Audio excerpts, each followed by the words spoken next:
In today's brand new episode of Hill Climb Monsters in Project Cars 2, it's the turn of the Renault 5 Maxi Turbo to take on our Azure Coast Hill Climb course. Can this plucky hot hatchback take top spot? There's only one way to find out. Viva la France!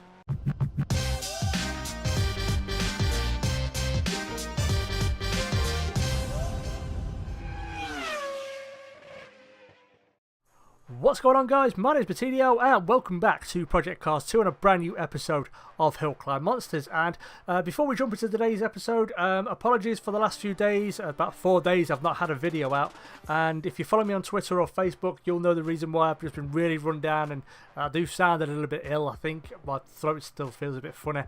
So yeah, I spent most of the last 4 days just basically sleeping and watching documentaries on Netflix because I don't have the energy to do anything else. But we're back and hopefully we're feeling better. And as you can see, this week's car is the Renault 5 Maxi Turbo. This car was of course added via the Fun Pack DLC last month, and looking at some of the stats we've got here, as you can see, it has a straight 4 engine producing 360 brake horsepower, fairly respectable for a car of this particular type and age. Does 0 to 60 in 4.2 seconds and a top speed of 151 miles an hour. That's via a 5-speed H-pattern shifter. Quite light, not the lightest car we've had on here, not by a long shot, but it's a lot lighter than some of the other cars we've seen, at nearly 2,000 pounds, which is pretty good. Doesn't have any of the features. There's no traction control, stability control, or anything like that. So yeah, that's something we don't have to worry about. In terms of practice, I mean, this car is very well planted. It is very well planted, but it is temperamental. Over some bumps, it will be really planted, just solid as rock, no bother, no fuss at all. But then over some other bumps, it will just go completely mental and just won't have any of it. And yeah, so it's just about striking a balance, because even though this thing is rear-wheel drive, the more prevalent deficiency in the standard setup and the car inherently itself, I suppose you can say, is understeer. It's very, very understeery. And through the longer corners where you start, the back end of a corner, you start to feel that understeer, that can suddenly snap on you and turn into just devastating oversteer. So the big thing I was trying to work on was to kind of obviously dial those things out, dial out the understeer, and maybe just tinker around with it, because the oversteer wasn't a big problem. It's just every now and again it would just out of nowhere just snap on you like a gator popping out the water to snag a gazelle and take it to its death. But the other big problem with it, of course, being a rally car, even though it does have a tarmac setup, was there was a lot of body roll, a lot of unwanted weight transference when you're going through some of the where you're having to make some rapid changes of direction, like coming through James Bay corner, where you're kind of coming uphill and you're having to turn quickly, and then you have to turn again at the end of that little straight there. It doesn't really like rapid changes of direction. I suppose that probably isn't the best example. A better example more than likely would be down towards the back end of Outrun going into Fraggle Rock corner. But yeah, so I lowered it, I slammed it pretty much. It's pretty much one of those stupid stance cars you've seen on all over the world now. And I've tried to stiffen it up a bit, because like I said, it was a little bit squidgy, especially the rear end. The rear end was very, very, soft. So I did try and, like I said, just try and stiffen it up a little bit, make it a little bit more like a proper track race car. And I did okay. Like I said, like with all my setups, I think in terms of the suspension setups, it just needs someone who probably understands that stuff a lot more than me. I am learning, I'm getting better at it, but if someone comes in and they are much better at setting up suspension, I imagine that working off of my base setup, they could go faster than I did. So yeah, but like I said, in terms of the drive, it's very, very simple. It's quite civilized, actually, surprisingly, for a Group B car. But yeah, so what we're going to do now, we're going to take a look at the lap. As you can see, the Porsche is still on top by quite a distance. Don't really think the Renault's going to beat it, but you never know. We could spring a few surprises here or there. So yeah, we're going to take a look at the lap now and see how the Renault 5 Maxi Turbo gets on. Okay then, guys, here we go. Renault 5 Maxi Turbo starts its run, and this was one of the more easy cars to drive. There were a few moments and there were a few areas where it's difficult, but overall it was very easy. And one of the big things that caught me with this car is normally with the times there's a very big spread for what is my, one of my early and poor times to what my full-blown best time is, but the spread was very, very small. I think in the runs I got completed, my worst run was only about 5 seconds slower than my first run. So it's very, very easy with this car, in my opinion, to get to that sort of that limit, even with a minor amount of setup work, I believe. But as you can see, very, very good through the magic roundabout there. One of the faster cars we've had through there, but in other sections it was a little bit temperamental. So while I got this thing dialed in quite nicely, there is a lot more improvement to be made, and like I've said previously, somebody who understands how to set a car up a bit better than myself could probably get a better time and a better behaving car out of this, because it was a little bit temperamental at times. There would be certain scenarios where it would be very, very pointy through a few corners here and there, but then it would be very, very, very understeery through other corners as well. So as we come down the Happy Highway, this is another one of the cars where I've had to get out of the throttle so we don't pitch ourselves completely up in the air. And yeah, like I said, it was a little bit temperamental through certain sections of this course, and we're going to see a few of the areas now, but at this point you're going to see that my recording software decides to go a bit doolally, so we're going to get a bit of a jump there, so apologies for that. That's one of the reasons I'm building a new computer, so crap like that doesn't happen, so apologies for that. But coming through Stonewall Corner, it was pretty good through there. As you can see, those longer corners that tighten towards the back end, with the understeer, it can suddenly just like that turn to snap oversteer. So I was always very, very wary of that. So maybe I was hesitant through the back end of that, or through some of the other corners that I know you sort of get an idea for where the car is going to start behaving badly, and so you kind of you start to drive within yourself a little bit just to kind of make sure you don't bin it and ruin the whole run. But coming down onto Cobra Pass, and it was pretty good through here. Like I said, it's very temperamental. There'll be some areas where it'll be very, very good, but then an area that is similar, it'll be very, very bad. So I think it just requires, like I said, if I had all day to set this car up, then I'd probably be alright as we come through James May Corner. And while we're on the subject of James May Corner, this is the first car, barring that rallycross car, to do that corner in second gear. Every other car first gear.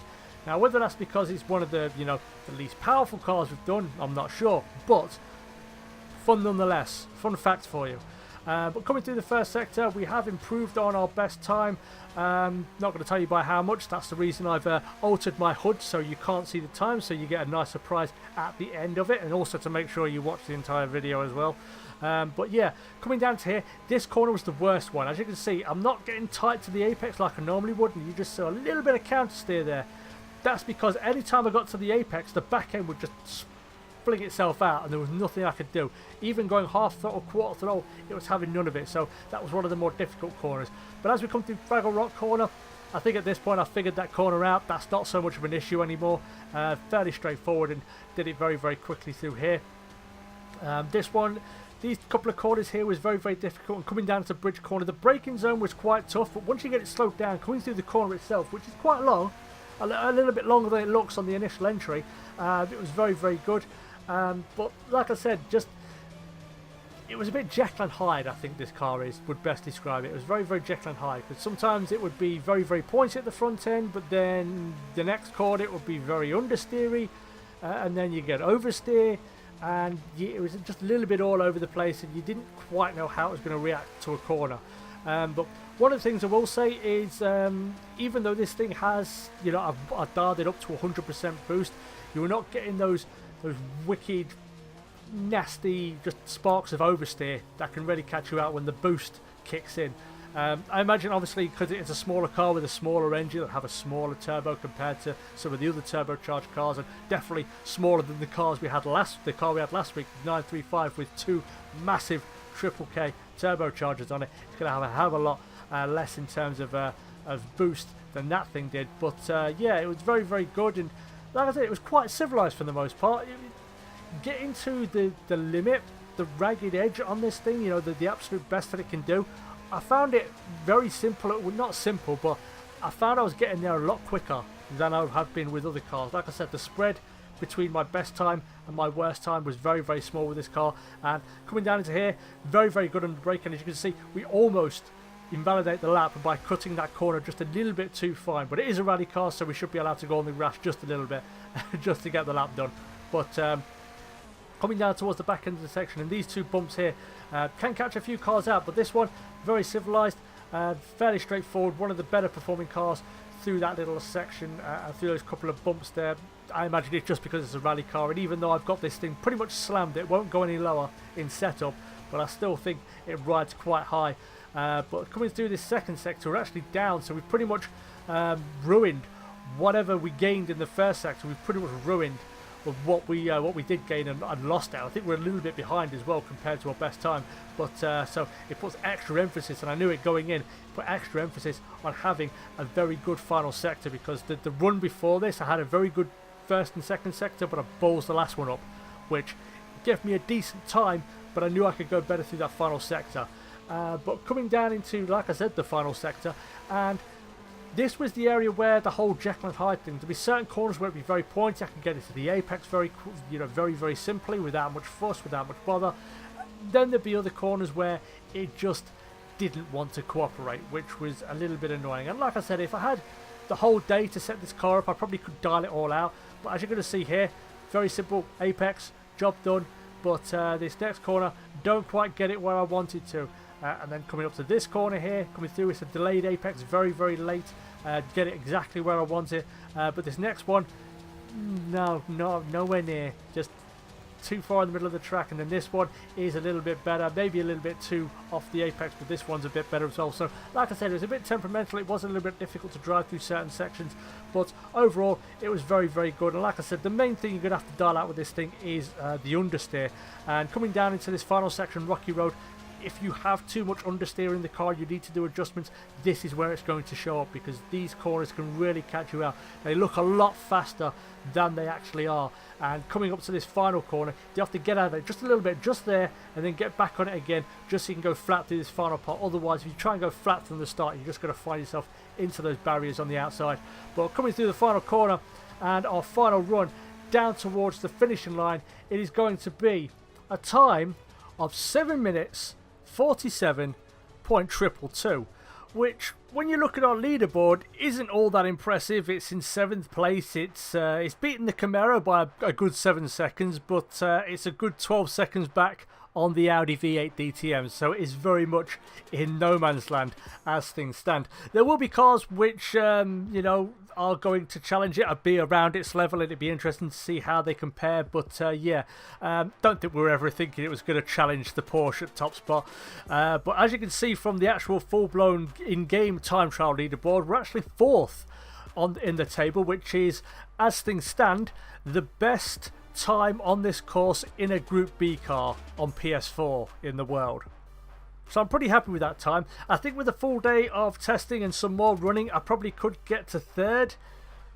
But I think above that is maybe a little bit beyond the car and maybe my own capabilities as well. But it was an enjoyable car to drive nonetheless. I think it's a very, very accessible car, because it's very, very simple to drive from the beginning, and it is also going to be a car that, to get the best out of it, you are going to have to do some setup work. So if you are new to the whole setup game, and you're sick of driving GT3 cars as well, because that seems to be all anybody drives in this game, but if you want to try something different, then I would recommend this car. It's a very, very accessible car, very fun to drive, and like I said, it will only get better by doing a bit of setup work and learning how to do that. So that was very, very enjoyable.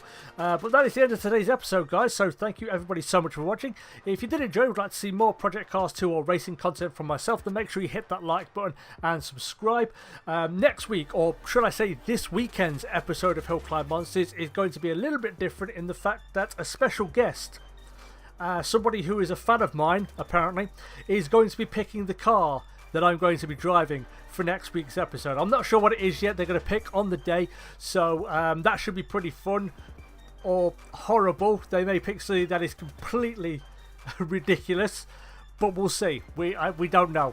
We'll just have to see what happens. I think it's going to be fun nonetheless, and it's going to make some person's day, I think. So, considering they're a fan and they get to pick the car. So, yeah, that's going to be a lot of fun.